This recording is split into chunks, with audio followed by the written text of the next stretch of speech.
I think my wife has been lying to me for years, and I don't know it's real anymore. I never thought I'd be the guy posting on a relationship subreddit. Honestly, if someone had told me 6 months ago that I'd be sitting alone in my apartment at 2 a.m. typing out my marriage for strangers to read, I would have laughed at them. But here I am, and I don't know where else to turn. My wife, Emily, and I have been married for 8 years, together for almost 11. Until recently, I would have described our relationship as boring in the best possible way. No screaming matches, no cheating scandals, no dramatic breakups and reconciliations. Just life. She was my best friend, the person I called when something good happened, the person I wanted next to me when something bad happened. She remembered my mother's birthday every year when I forgot. She brought me coffee when I worked late. She sat beside me in hospital waiting rooms when my father got sick. If anyone had asked me who I trusted most in the world, the answer would have been immediate. Emily. That's what makes all of this so hard to process. Because the first thing that felt wrong wasn't even suspicious. It was just strange. Small, easy to ignore.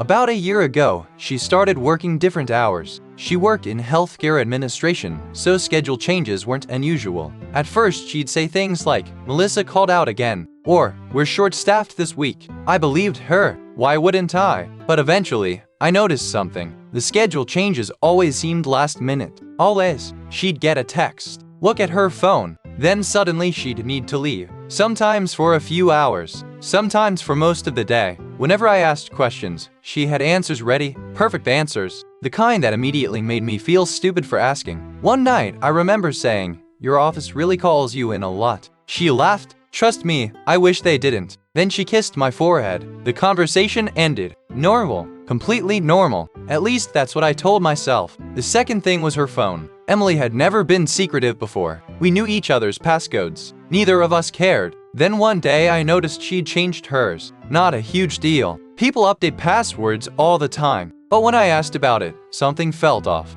Just for a second. A hesitation. A tiny pause. Then she smiled. "Oh, security updates at work. They made us change everything." I nodded. "That's perfectly reasonable. Case closed. Or at least it should have been." The problem was that little pause kept replaying in my head, over and over, and I hated myself for noticing it. Because what kind of husband analyzes a 1-second hesitation? A paranoid husband. An insecure husband. Not me. At least that's what I thought. Then came the missed dinner. The first one I can remember. We had reservations at a restaurant we'd been trying to visit for months. I got there first. Texted her. No response. 20 minutes passed. Then 30. Finally, she called. She sounded breathless, almost nervous. "I'm so sorry. What happened?" "Emergency meeting. At 7 at night." Silence. Just for a second. Then, you know how my office is. I apologized for sounding annoyed. She apologized for missing dinner. We moved on. But later that night, after she'd fallen asleep beside me, I found myself staring at the ceiling, thinking something felt wrong. Not enough to accuse her, not enough to investigate, just enough to keep me awake. And that's the part that scares me now. Because looking back, I think that was the moment everything started. The moment I noticed the first crack. The moment I began paying attention. And if I'd known where that crack would eventually lead, I honestly don't know if I would have wanted to know. A lot of people are probably reading this and thinking, "Dude, that's nothing." Trust me, I thought the same thing. For months, I convinced myself I was overreacting. I loved my wife. More importantly, I trusted her. So every strange thing that happened got filed away under the same category. There must be a reasonable explanation. The problem was that the explanations started piling up faster than the questions. And eventually, the math stopped making sense. About 3 months after the missed dinner, I noticed Emily had started leaving the house much earlier than usual. Her normal commute was 20 minutes. Suddenly, she was leaving nearly 90 minutes before work. When I asked why, she shrugged.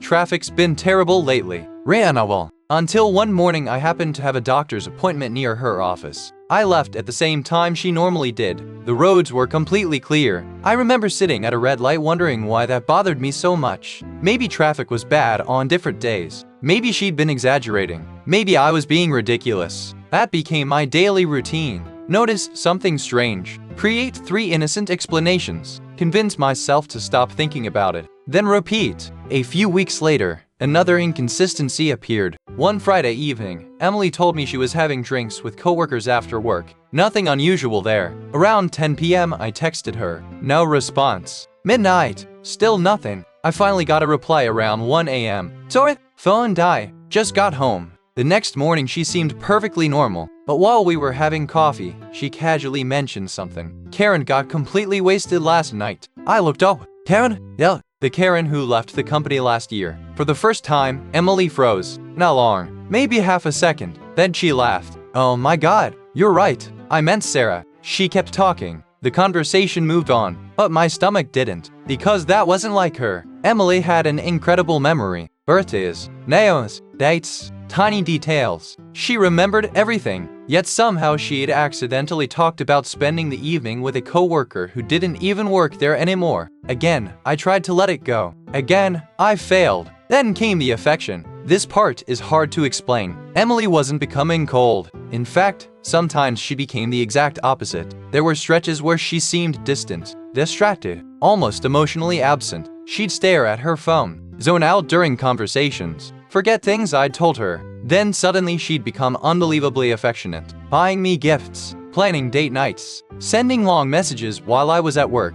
One afternoon, she surprised me with tickets to a concert I'd wanted to see for years. I remember hugging her and feeling guilty for doubting someone who was clearly trying so hard. But even then, something felt strange. It wasn't affection. It felt like compensation, like someone trying to balance a scale I couldn't see. The first argument happened shortly afterward, not a major fight, just a weird one. She told me she'd spent the afternoon helping her sister move furniture. Later that week, I happened to mention it during a family dinner. Her sister looked confused. What are you talking about? The room went quiet. I felt my stomach drop.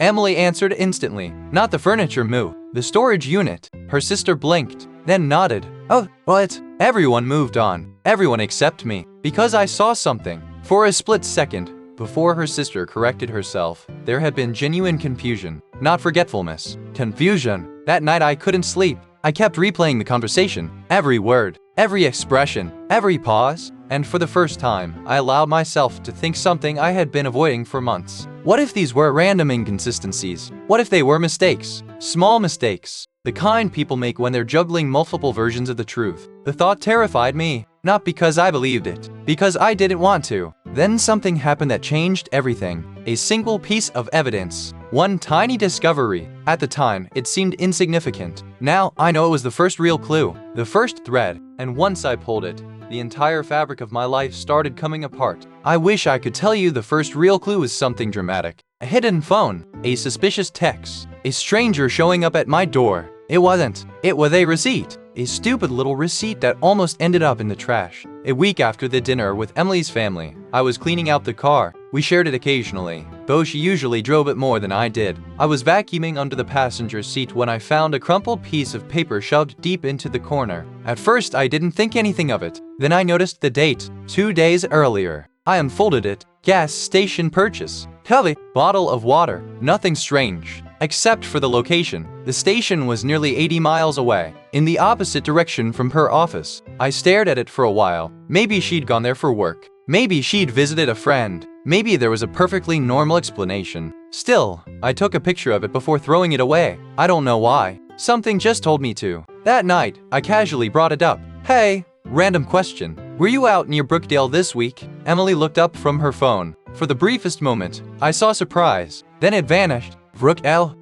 She frowned. Oh, I hesitated. I found a receipt in the car. Immediately, she laughed. Oh, that relief flooded her face so quickly it was almost visible. Melissa asked me to drop off some paperwork. The answer arrived too fast, too polished, too ready. I nodded. Conversation over. But later that night, I couldn't stop thinking about it. Not because of the receipt, because of her reaction. First surprise, then relief, as if she'd been worried I knew something else. I hated where my mind was going. So I did what every rational husband should probably avoid doing. I started paying attention, not spying. At least that's what I told myself. Just observing. For the next few weeks, I quietly noticed things. She was receiving more calls than before. Almost all of them were taken outside. Sometimes in another room, sometimes outside the house. Whenever she returned, she'd immediately change the subject. That there were the expenses. One Saturday morning I was reviewing our credit card statement. Normally, I never pay attention to individual purchases. This time something caught my eye. A charge from a grocery store. Nothing unusual there, except it wasn't one we ever used. It was located in Brookdale, the same town from the receipt. My chest tightened. I checked further back. another charge, different month, same area, then another, and another. Not huge purchases, just enough to blend in. Cubby, groceries. That's small transactions scattered across several months, the kind nobody would ever notice, unless they were looking. And now I was looking. I confronted her again at evening, carefully, casually, trying not to sound accusatory. You've been in Brookdale a lot lately. Emily looked at me, then smiled. You really become obsessed with that receipt. I laughed awkwardly. Maybe. It's work-related. Not often. Temporary project. Simple. Confident. No hesitation. The conversation ended exactly the way all the others had ended, with me feeling foolish, with her appearing completely reasonable. But something had changed, because this time, after she went to bed, I checked something. Her company's website. I wasn't trying to catch her. I just wanted reassurance. Proof that I was imagining things. I found the list of office locations. There were 6. None were in Brookdale. I checked twice, then 3 times. Nothing. No branch. No satellite office. No temporary site. Nothing. I remember sitting alone in the dark living room, heart pounding, trying to explain it away. Maybe the website wasn't updated. Maybe it was a client location. Maybe there were 100 reasons. But for the first time, I couldn't convince myself. The explanations were starting to feel forced, like I was working harder than she was. Then something happened that made everything worse. 3 days later, Emily left for what she said was a weekend work conference. A normal trip, something she'd done before. Friday morning she kissed me goodbye, told me she'd call when she arrived. Nothing unusual, nothing suspicious, at least not until Saturday afternoon, because that's when I received a message from someone I didn't know. Just one sentence. No introduction, no explanation, no context. Only, I think your wife and I need to talk about why she's using my address. And attached to the message was a photograph that would completely destroy every theory I had up to that point. I must have stared at that message for 10 minutes before I even opened the photo. My first thought wasn't that Emily was cheating. It wasn't that she had a secret life. Honestly, my brain went somewhere much simpler. Identity theft, administrative error, wrong person, anything that would make the situation make sense. Eventually, I opened the image, and my entire body went cold. It was a copy of a utility bill. The name listed on the account was Emily's, my wife's full legal name. The address was in Brookdale, the same town that kept appearing on receipts and credit card statements. I read it 3 times, then 5, then 10. I zoomed in until the words became blurry. The name never changed. The address never changed. The bill remained exactly what it appeared to be. My wife was somehow connected to a residence 80 miles away, a residence I had never heard of. I immediately replied, "Mia, who is this?" The response came within seconds. "Unknown number, my name is David. I own the property." My hands were shaking. "Me, why does my wife's name appear on your bill?" There was a long pause. Then, "David, that's what I'd like to know." At that point I wasn't thinking clearly. Every possible explanation was colliding inside my head. Maybe she'd rented something. Maybe she'd co-signed for someone. Maybe there was a mistake. I called the number. David answered almost immediately. He sounded nervous, confused, just as confused as I was. According to him, he'd recently purchased a small duplex in Brookdale as an investment property. While reviewing utility records during a dispute with a previous tenant, he discovered several accounts connected to my wife's name. When he searched publicly available records trying to locate her, he found me. My social media, our wedding photos, family pictures, everything. And that's when he reached out. "I thought maybe she used to live there," he said. "But the dates don't make sense." I felt sick. What dates? The silence that followed seemed endless. Then he answered, "The accounts have been active for almost 4 years. 4 years. Not 4 months. Not 6 months. 4 years." I remember standing in my kitchen gripping the counter so hard my knuckles turned white. 4 years meant this wasn't some recent mistake. Whatever was happening had been happening for nearly half our marriage. I thanked him and hung up. Then I spent the next hour pacing around the house. Every instinct told me to call Emily immediately. Demand answers. Force a confrontation. But something stopped me. A simple question. If she had an explanation, why had she never mentioned any of this? The next morning she called from the conference. Her voice sounded cheerful. "Normal. Miss you. Miss you too." Hearing those words nearly broke me, because while she talked about conference sessions and hotel food, I kept looking at the utility bill on my laptop screen. And for the first time, I found myself wondering whether anything she was saying was true. After we hung up, I made a decision I never imagined I'd make. I drove to Brookdale. The entire trip, I kept hoping I'd discover a misunderstanding, a boring explanation, a clerical error. Instead, things got stranger. The address belonged to a small duplex near the edge of town. Nothing remarkable, nothing dramatic, just an ordinary building. I parked across the street. Waited for nearly 2 hours. Nothing happened. Then a woman exited one of the units. Not Emily, an elderly woman carrying groceries. I considered leaving. Then something caught my attention. A mailbox. One of the name labels was partially peeled away, but not completely. Just enough remained visible. Enough for me to read several letters, and those letters matched the beginning of my wife's last name. I felt my stomach drop. At that moment, a car pulled into the driveway. A man stepped out, mid-30s. Tall, dark hair. He unlocked the front door and walked inside like he belonged there, like he'd done it 1,000 times before. I didn't know who he was, but something deep inside me immediately understood one thing. This wasn't random. This wasn't paperwork. This wasn't a mistake. Someone was living a life connected to that address, and somehow my wife was part of it. What I didn't know yet was that the man I had just watched enter that duplex would eventually become one of the most important pieces of the entire puzzle, and uncovering his identity would lead me to a truth far bigger than an affair. I barely slept after returning from Brookdale. Actually, that's not true. I didn't sleep at all. I spent the entire night sitting on the couch replaying every detail from the day. The utility bill, the mailbox, the man entering the duplex, the fact that my wife was supposedly at a conference while I was standing outside a property connected to her name. Nothing made sense, and the more I thought about it, the worse it got. By morning, I looked like a wreck. I called in sick to work, then spent the next several hours doing something I never thought I'd do, researching my own wife. Even typing her name into search engines felt wrong, like a betrayal, like crossing some line. But every time guilt crept in, another question followed. Why was her name connected to that address? I searched property records, utility databases, social media, anything I could legally access. Most of it led nowhere, until I found something strange. A voter registration record. The address listed wasn't our home. It was the Brookdale duplex. The registration was several years old, but it existed. I checked again, then again. Still there. At this point, my heart was pounding so hard I could hear it. Because this wasn't an accidental bill anymore. This wasn't paperwork. Someone had intentionally used that address, and that someone appeared to be my wife. I needed help. The problem was I couldn't exactly tell my friends. What was I supposed to say? Hey guys, I think my wife might secretly exist somewhere else. I sounded insane even to myself. So I kept everything private, at least for another 3 days. Then fate intervened. Completely by accident. Emily had returned from her conference and everything seemed normal again. Too normal. She acted affectionate, relaxed, comfortable. Meanwhile, I felt like I was living beside a stranger. One evening she left to meet coworkers for dinner. The second her car disappeared, I drove back to Brookdale. I don't know what I hoped to find. Maybe nothing. Maybe confirmation. Maybe closure. Instead, I met the person who would become my biggest ally. The man from the duplex. I was parked across the street when he walked outside carrying trash bags. For almost 10 minutes I argued with myself. Then I got out of the car. The conversation was awkward immediately. Excuse me. He turned.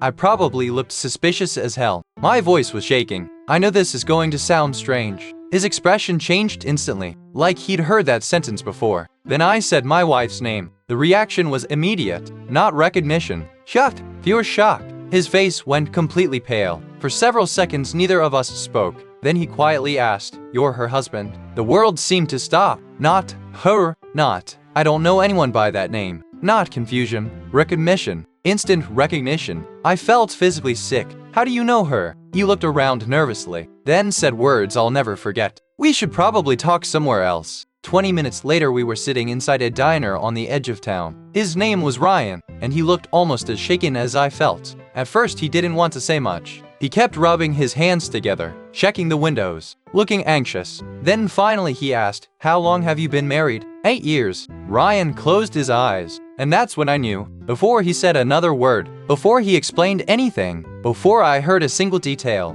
I knew this conversation was about to destroy whatever remained of my old life. Because the grief on his face wasn't the expression of someone who had slept with my wife. It wasn't guilt. It wasn't embarrassment. It was something else. Something worse. Finally, he looked directly at me and asked a question that made my blood run cold. A question that revealed he knew far more about Emily than he should have. far more than any stranger possibly could. Does she still tell people her name is Emily? And suddenly I realized I wasn't the only person who had been lied to. For a few seconds, I genuinely thought I had misheard him. The noise of the diner faded into the background. The clinking dishes, the conversations, the coffee machines, everything disappeared. All I could focus on was Ryan's question. Does she still tell people her name is Emily? I stared at him. What do you mean still? Ryan looked down at the table, then back at me. The expression on his face wasn't hostility. It wasn't triumph. It wasn't even anger. It looked like heartbreak, the kind that comes from realizing you've been living inside a lie.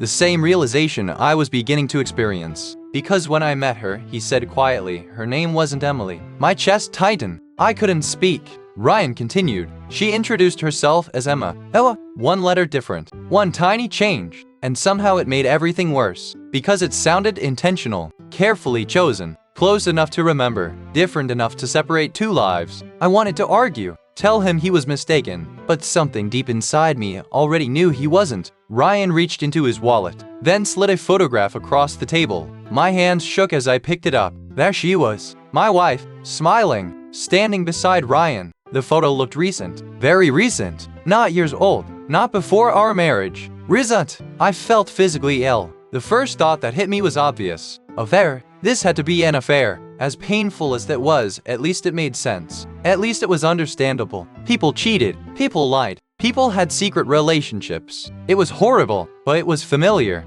Then Ryan destroyed that theory. I thought we were engaged. I froze. What? His eyes filled with tears. I proposed 18 months ago. The room tilted. I actually grabbed the edge of the table. Not because of the betrayal, because of the timeline. 18 months ago. We had already been married for over 6 years. I waited for him to laugh, to tell me this was a misunderstanding. Instead, he pulled out his phone. Photos, hundreds of them. Vacations, birthdays, family gatherings, holiday dinners. My wife was in all of them, not hiding, not sneaking around, living openly, comfortably, like she belonged there, like that was her real life. Then came the next bombshell, a photo of her with Ryan's parents. A Christmas celebration, matching sweaters, wrapped presents, everyone smiling. I looked up. When was this? Last year. I felt my heart stop. Last year. Last Christmas. The same Christmas she spent with me. The same Christmas we spent with my family. The same Christmas for which I had photographs, memories, conversations, moments. Somehow she had been present in two completely different places. Or so it seemed. I couldn't understand it. Ryan looked exhausted, like he'd already spent weeks trying. Then he told me something that changed everything. Something that finally connected all the strange pieces I'd been collecting. The unexplained absences, the schedule changes, the Brookdale address, the secrecy, the missing hours, everything. There were entire days where she'd disappear, he said. My stomach dropped. The exact same thing I had experienced. She always had explanations. Exactly the same. Sick relative, work emergency, friend in crisis, unexpected travel. Every excuse sounded believable. Every excuse came with details, names, locations, stories, the kind of details that make lies feel real. I suddenly realized something terrifying. She hadn't been improvising. She had been practicing for years, maybe longer. Ryan and I spent nearly 4 hours comparing timelines, photos, messages, memories, and the deeper we dug, the more impossible things became. Events that overlapped, trips that contradicted each other, entire weekends that existed in both of our lives simultaneously. It was like reconstructing two separate biographies of the same person, one as my wife, one as Ryan's fiancée. But the biggest discovery came right before we left the diner. Ryan opened a folder on his phone, a folder he'd been afraid to show anyone. Inside were copies of financial documents, bank statements, lease agreements, insurance forms, and one document in particular,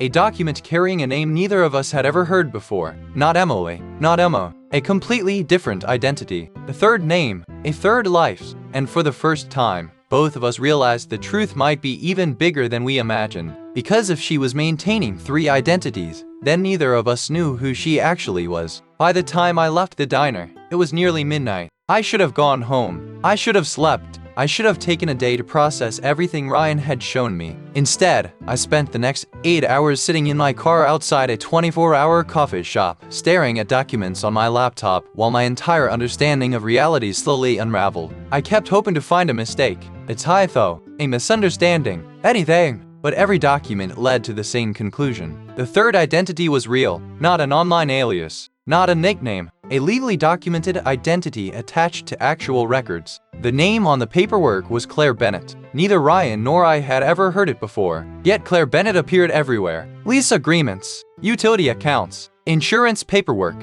a small business registration, and most disturbingly, a bank account that neither of us knew existed. At around 3 a.m., Ryan called me. Neither of us could sleep. Neither of us could stop digging. I found something else, he said. His voice sounded shaky. You're going to want to sit down. I was already sitting. It didn't help. Ryan had managed to locate the business registration tied to Claire Bennett. At first glance, it seemed boring. A small consulting company. Nothing unusual. Then he read the registration date. 7 years ago. I did the math immediately. 7 years. 1 year after Emily and I got married. The timing hit me like a punch. Whatever this was, it hadn't started recently. This wasn't some midlife crisis. This wasn't a recent affair. This entire thing had been built while we were already married. Piece by piece, year after year, lie after lie. By sunrise, we had enough information to make one thing clear. Emily hadn't stumbled into a second life. She had constructed one, deliberately, facially, methodically, and somehow she'd managed to keep both of us completely unaware of each other. The next breakthrough came from an unexpected source, a woman named Sandra. At first, I didn't know who she was. Ryan did. She worked for the consulting company connected to Claire Bennett, or at least she thought she did. Ryan reached out to her under the pretense of verifying business records. To our surprise, she agreed to meet. The meeting happened 2 days later, and it completely changed the direction of the investigation. Sandra arrived carrying a laptop and several folders. She looked confused from the moment she sat down. Then Ryan showed her a photo of Emily. Sandra immediately smiled. Oh, Claire. The name sounded natural, automatic, as if she'd used it hundreds of times. Ryan and I exchanged a look. Sandra noticed. Her smile disappeared. What is this? I asked a simple question. How long have you known her? About 6 years. 6 years. Another timeline. Another version of my wife. Sandra explained that Claire owned a small consulting business that handled administrative work for local companies. Nothing glamorous. Nothing suspicious, at least on the surface. According to Sandra, Claire was professional, reliable, private, very private. No social media, very few personal details, almost no discussion about family. Then Sandra casually mentioned something that nearly made me choke on my coffee. Her husband seemed nice. The room went silent. Ryan looked at me. I looked at Ryan. Sandra frowned. What? I forced the words out. What husband? Claire's husband. I felt cold all over. Sandra blinked. You know Michael. There it was. Another name. Another man. Another life. For several seconds nobody spoke. Finally Ryan asked the question neither of us wanted answered. You've met him? Sandra nodded. Several times. My hands were shaking again, because this wasn't just a double life anymore. This wasn't even a triple life. This was something far stranger, far more organized, far more terrifying. Somehow my wife appeared to have built multiple identities that existed simultaneously, each with its own history, its own relationships, its own social circles, its own version of reality, and every new witness seemed completely convinced they knew the real her. But the most devastating revelation came moments later. Sandra opened her laptop, pulled up a company event photo, then turned the screen toward us. Standing beside Claire, my wife, was a man in a suit, arm around her waist, wedding ring on his finger, her ring on hers. They looked married, comfortable, natural. Of it, the photo had been taken only 4 months earlier, and the man standing beside her wasn't Ryan. It wasn't me. It was someone neither of us had ever seen before. A third man, a third relationship. And suddenly, I realized something horrifying. Ryan and I weren't uncovering a secret. We were uncovering an entire network of lies, and we still had no idea how deep it went. At this point, I wasn't functioning like a normal person anymore. I wasn't eating properly. I wasn't sleeping. I was barely working. Every spare second was spent chasing answers. And the worst part? The more answers we found, the less we understood. For nearly 2 weeks, Ryan and I worked together almost every day. If someone had told me a month earlier that I'd be teaming up with my wife's secret fiancé to investigate my wife's secret husband, I would have assumed they were describing a bad TV drama. Yet somehow this was my reality, and it was about to get even stranger. The man from the photograph was named Michael. Finding him turned out to be surprisingly easy. Finding the truth was not. Ryan managed to locate a public profile connected to Michael's business. From there, we found company events, local charity photos, and eventually social media posts from friends who had tagged him over the years. The more we searched, the worse things became. Because Michael wasn't a recent relationship, he wasn't some side affair, he wasn't a secret boyfriend. According to everything we found, Michael had been involved with Claire for over 5 years. 5 years, long enough to build an entire life, long enough to create a history, long enough to believe it was real. When we finally contacted him, I expected anger, hostility, suspicion. Instead, he sounded confused, the same confusion Ryan and I had felt when this nightmare began. We agreed to meet. The moment Michael walked into the room and saw the photos Ryan had brought, the color drained from his face. Then he said something none of us expected. "Where did you get pictures of my wife?" "My wife?" Ryan closed his eyes. I looked away. Nobody wanted to be the first person to explain. The conversation lasted almost 6 hours. By the end of it, 3 grown men were sitting in stunned silence. Because Michael wasn't lying, not even close. He genuinely believed he was married to her. Not metaphorically, not emotionally, really. He produced documents, marriage certificates, tax records, joint accounts, insurance policies. Everything appeared legitimate. At one point I actually laughed. Not because anything was funny, because my brain couldn't process what I was hearing. I remember saying, "This is impossible." Michael looked at me and replied, "I've been saying that for 3 hours. Then came the breakthrough, the discovery that finally connected everything. Michael had access to something neither Ryan nor I possessed, an apartment, one that Claire occasionally used. According to him, she called it a work property, a place she stayed when traveling between clients. She rarely let him visit, rarely discussed it, and whenever he asked questions, she had explanations ready. The same pattern, the same lies, the same script. 3 different men, 3 different lives, 1 woman. The next day, Michael agreed to show us the apartment. I don't think I'll ever forget opening that door. The place looked ordinary at first. Minimal furniture, neutral decorations, nothing personal, almost like a furnished rental. Then Ryan opened a closet, and everything changed. Inside were storage boxes, dozens of them, carefully labeled, neatly organized. Each box contained pieces of a different life, different clothing styles, different documents, different photographs, different electronics, different names. It was like finding evidence lockers for human identities. One box belonged to Emily, my wife, family photos, old birthday cards, documents connected to our address. Another belonged to Emma, photos with Ryan, engagement plans, travel itineraries, letters. Then there was Claire, business records, financial files, personal journals, and several additional boxes we hadn't even heard of before. Different names, different addresses, different cities, different stories. My legs nearly gave out, because the truth was finally undeniable. This wasn't cheating. It wasn't even a double life. For years, she had been maintaining multiple fully developed identities simultaneously. Not casually, professionally, methodically, like a full-time occupation. But the most disturbing discovery was hidden in a locked filing cabinet. Michael found the key taped beneath a drawer. Inside was a collection of notebooks, hundreds of pages, schedules, timelines, relationship notes, detailed records of conversations, birthdays, preferences, family histories. Every lie carefully documented, every identity meticulously maintained, and written across the top of one page were words that still haunt me. Never allow the worlds to overlap. The moment I read that sentence, I knew one thing. She had never lost control of this situation. Not once, not until now. And for the first time in years, all of her worlds were about to collide. By the time we decided to confront her, there wasn't much left to investigate. We had documents, photographs, financial records, witnesses, the notebooks, the apartment, the identities. 3 different men whose lives had been built around 3 different versions of the same woman. At that point, the question wasn't whether she was guilty. The question was who she really was, and whether we'd ever know. The confrontation happened on a Thursday evening. Neutral ground, a private conference room rented by Michael through a business contact. None of us wanted a public scene. None of us wanted her to have an opportunity to disappear. Most importantly, none of us wanted to face her alone. I arrived first. Ryan came 20 minutes later. Michael after that. The atmosphere was surreal.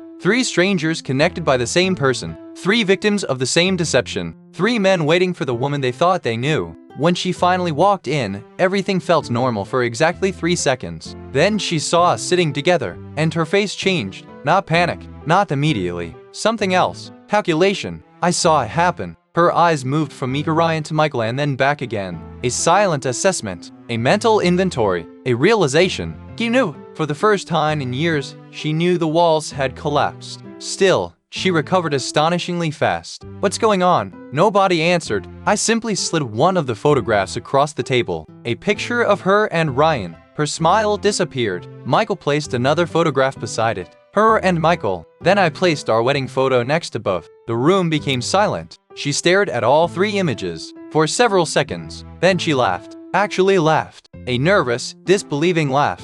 This looks bad. Ryan leaned forward. She turned toward him immediately. Ryan, listen to me now. His voice cracked. No, you listen. For the first time, I saw genuine emotion break through her composure, not guilt. Fear. The conversation that followed lasted nearly 4 hours. At first she denied everything. Not the photos, not the relationships, the meaning, the interpretation. Every answer was designed to create confusion. You're misunderstanding. It's more complicated than that. You don't know the full story. Whenever one explanation failed, she immediately switched to another. Coincidences, administrative errors, unusual circumstances, miscommunications. She moved from excuse to excuse like a person jumping between sinking boats. Then Michael produced the notebooks. That changed everything. The second she saw them, her confidence cracked. Just slightly. Enough. The room noticed. Ryan noticed. I noticed. And she knew we noticed. I opened one notebook. Read a passage aloud. A detailed entry about me. My favorite foods. My insecurities. The names of my family members. Conversation reminders. Emotional triggers. Notes on arguments. Notes on reconciliation. Notes on how to calm me down. I felt sick. Not because she knew those things. Because she'd cataloged them. Like research. Like strategy. Like I was a project. Then Ryan read entries about himself. Then Michael. The similarities were horrifying. Every relationship was documented, managed, maintained, optimized. Eventually her denials stopped. Not because she confessed, because she ran out of places to hide. And that's when the shocking truths finally emerged. She admitted that Emily, Emma, and Claire were all fabricated identities, but those weren't the only ones. Not even close. Over the years, she had maintained multiple personas in multiple cities. Some lasted months, others lasted years. Several involved serious relationships. Others were tied to business ventures, financial accounts, properties, entire social circles. What's your real name? I asked. For the first time all evening, she hesitated. A genuine hesitation, not a calculated one. A real one. Then she quietly answered, I don't know anymore. The words sent chills through the room. Maybe it was manipulation. Maybe it was truth. I still don't know.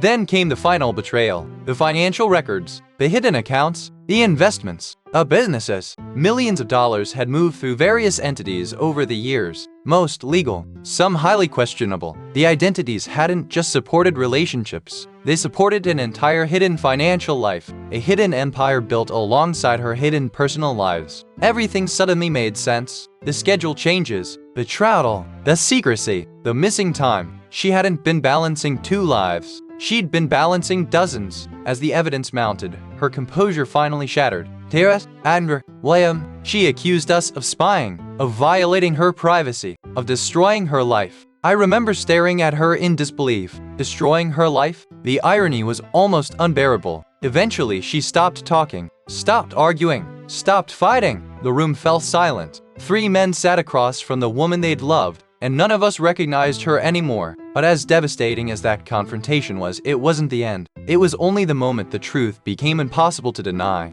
The real challenge would come afterward, when the investigation started, when the legal consequences arrived, when the grief settled in, and when I finally had to learn how to rebuild a life that had been constructed on lies from the very beginning. It's been 14 months since the confrontation. 14 months since the day my entire reality collapsed inside a rented conference room. A lot of people who followed the earlier updates asked the same question. What happened to her? The honest answer? I still don't know everything, and I probably never will. For a long time, that bothered me. Actually, that's an understatement. It consumed me. I became obsessed with finding the final piece of the puzzle, the explanation that would make everything make sense, the hidden truth behind all the hidden truths. I wanted a reason, a motive, something I could point to and say, that's why she did it. But life doesn't always give you that. Sometimes you never get the neat answer. Sometimes the mystery survives longer than the relationship. The months after the confrontation were brutal. I filed for divorce almost immediately. Ryan ended all contact. Michael did the same.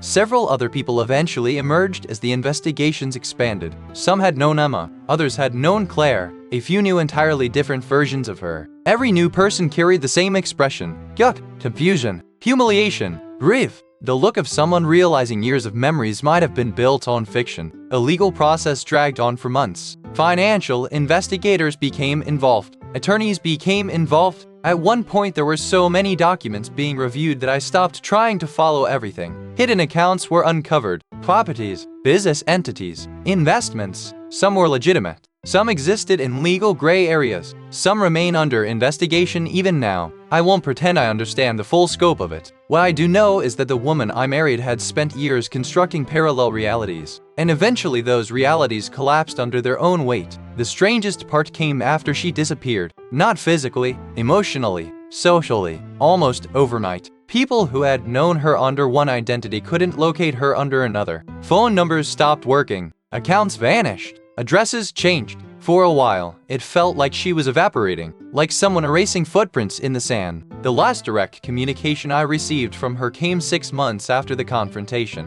One email, no explanation, no apology, just a single sentence. I'm sorry for the pain, even if you'll never understand why. That was it. No follow-up, no closure, no answers. I stared at that message for an hour, then I deleted it. Not because I forgave her, because I was tired. Tired of chasing explanations. Tired of giving her space in my head. Tired of allowing her lies to control my future. Recovery wasn't dramatic. There wasn't some movie moment where everything suddenly got better. It happened slowly, handily, one ordinary day at a time. Therapy helped. More than I expected. My family helped. My friends helped. Even Ryan and Michael helped. That probably sounds bizarre, but trauma creates strange friendships. The three of us still talk occasionally. Not often. Just enough to check in. Just enough to remind each other that what happened was real. That we didn't imagine it. That we survived it. For a long time I viewed myself as the man whose wife had a secret life. Now I don't. Now I'm simply a man who lived through something terrible and kept going. The biggest lesson I learned is one I wish I'd understood earlier.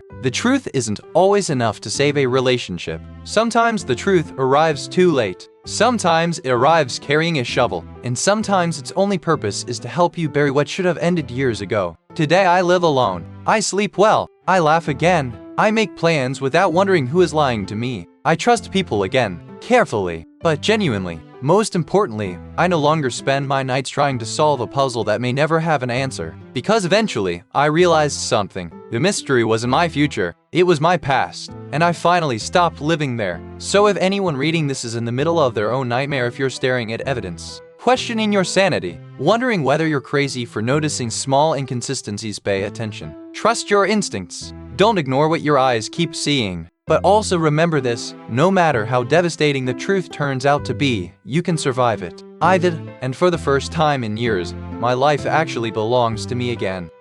This is the end of the story. Don't forget to share with your friends, comment, like, and subscribe.